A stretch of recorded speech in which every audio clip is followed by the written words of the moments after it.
Fala pessoal, tudo bem? Paulo Renato em mais um vídeo para o canal Bombeiros Industriais e hoje nós vamos falar sobre o efeito dominó. Fica ligado aí!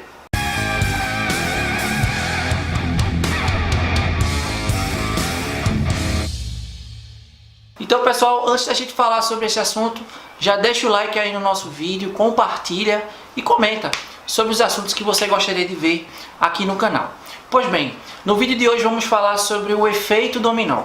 O efeito dominó nada mais é do que a ocorrência de eventos que ocorrem em sequência.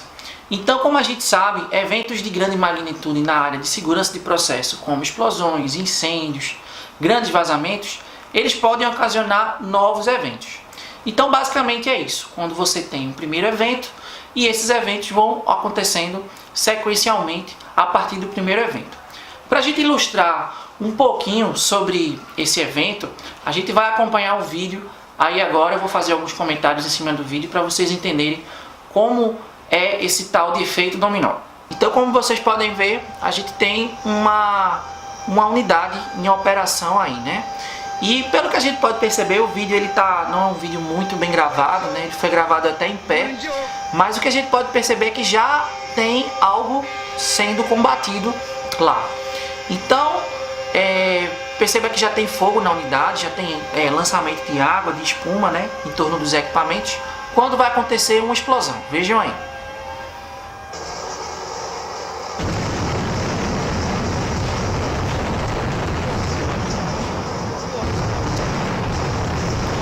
Se a gente observar no vídeo, a gente percebe que a primeira explosão ela vai gerando novas explosões e novos incêndios.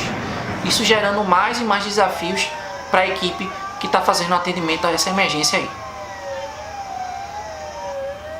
Pois bem, mas basicamente o que é que causa o efeito dominó, né? Então a gente falou que são explosões, incêndios, mas fisicamente o que causa, na verdade, os efeitos dominós, basicamente são duas coisas.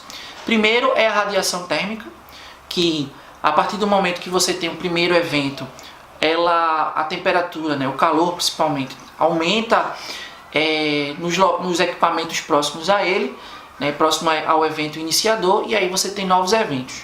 E um outro motivo também que sempre acontece os efeitos dominó é a chamada sobrepressão.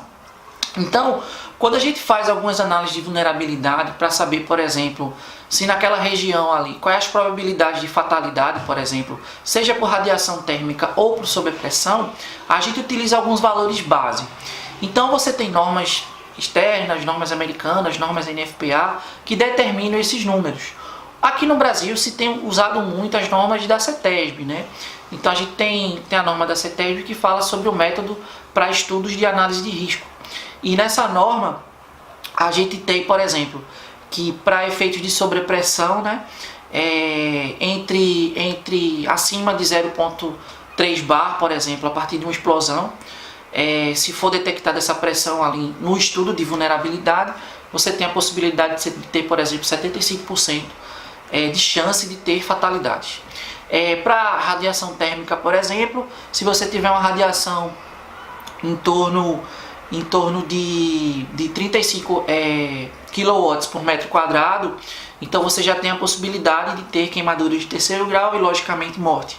Então geralmente os estudos eles tentam referenciar, né, com algumas normas sobre o que é que aquele efeito ali pode causar, né? Então, além do efeito da sobrepressão, você tem os efeitos secundários aí a partir do efeito dominó. E aí eu vou trazer um dado interessante. Uma pesquisa feita em 2014 que analisou 330 acidentes com características de efeito dominó trouxe algumas características importantes que esses acidentes apresentam. Esse estudo, eu vou colocar aqui na tela, inclusive vou deixar aqui na descrição do vídeo para que vocês possam baixar. Ele foi feito pelo Centro de Estudos de Riscos Tecnológicos, que fica na Espanha, em conjunto com outro centro, o Centro de Design de Processos, Segurança e Prevenção de Perdas, que fica no Irã. Então, pesquisadores das duas instituições fizeram uma pesquisa em cima desses 330 acidentes com características de efeito dominó. Então, entre as descobertas, ali analisando os dados, a gente pode observar que em países de desenvolvimento como o Brasil, só no século XXI agora, a gente teve um aumento de 23 41,7 para 41,7 o número de acidentes com características de efeito dominó, que é aquela característica que a gente falou anteriormente. Só para enfatizar, eles analisaram acidentes dos anos de 1961 a 2013. Uma outra coisa também que foi observada por eles é que mais da metade dos acidentes ou ocorreram em plantas de processo ou ocorreram em parques de armazenamento de produtos.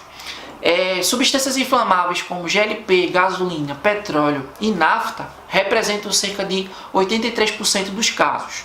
Um outro dado importante também é que os eventos iniciadores, na sua grande maioria, ou eram explosões ou eram incêndios. Então 53% dos eventos foram ocasionados inicialmente por explosão e 43% por incêndio, como efeito iniciador para o efeito dominó. Outros dados também, sobre os efeitos secundários ainda. Então 58% após o evento iniciador, o segundo evento foi incêndio, 38% foram novas explosões, como no vídeo que a gente viu, e cerca de 4%, por exemplo, geraram emanações tóxicas.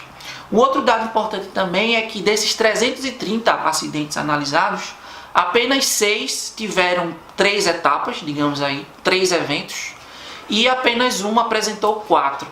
Então, basicamente, grande parte dos acidentes eles têm 2 sequências, Você tem um evento iniciador e um evento secundário.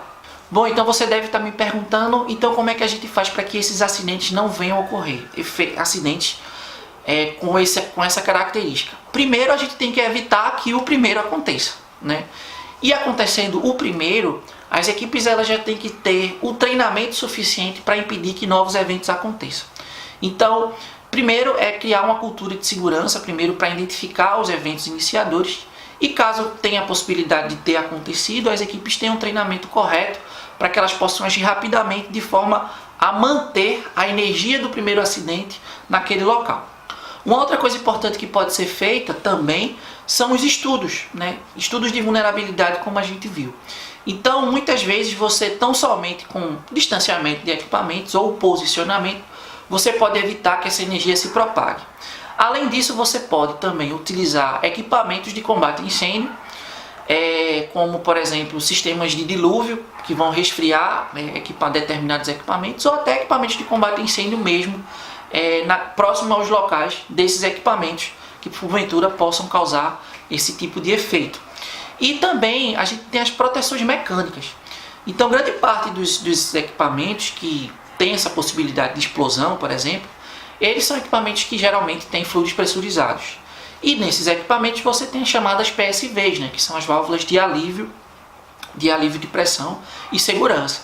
Então, essas válvulas elas devem ser bem dimensionadas, bem projetadas, bem dimensionadas, devem ter a sua manutenção adequada e também esses equipamentos devem ter sua operação de forma correta, de forma que você não tenha os acidentes de sobrepressão e de incêndio que a gente falou anteriormente. Então, pessoal, a gente encerra mais um vídeo aqui no canal. Desde já agradeço a audiência de todos.